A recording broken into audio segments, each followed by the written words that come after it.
ജനങ്ങൾക്ക് ആശ്വാസമായി. സംസ്ഥാനത്ത് ജൂൺ മാസത്തെ വൈദ്യുതി ബില്ലിൽ ഇന്ധന സർചാർജ് കുറയും. ഇതോടെ പ്രതിമാസം ബിൽ ലഭിക്കുന്നവർക്ക് യൂണിറ്റിന് 3 പൈസയും 2 മാസത്തിലൊരിക്കൽ ബിൽ ലഭിക്കുന്നവർക്ക് യൂണിറ്റിന് 1 പൈസയും ഇന്ധന സർചാർജ് ഇനത്തിൽ കുറവ് ലഭിക്കുമെന്ന് KSEB അറിയിച്ചു.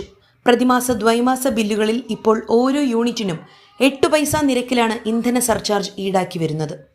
ഇത് യഥാക്രമം 5 പൈസയായും 7 പൈസയായും കുറച്ചുകൊണ്ട് KSEB ഉത്തരവായിട്ടുണ്ട്.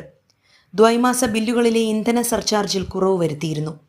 അതേസമയം 1000 വാട്ട്സ് കണക്റ്റഡ് ലോഡും പ്രതിമാസം 40 യൂണിറ്റ് വരെ വൈദ്യുതി ഉപയോഗം ഉള്ളതുമായ ഗാർഹിക ഉപഭോക്താക്കളെയും ഗ്രീൻ താരിഫിലുള്ളവരെയും ഇന്ധന സർചാർജിൽ നിന്നും പൂർണ്ണമായും ഒഴിവാക്കിയിട്ടുമുണ്ടെന്ന് KSEB പുറത്തിറക്കിയ വാർത്താക്കുറിപ്പിൽ പറയുന്നു.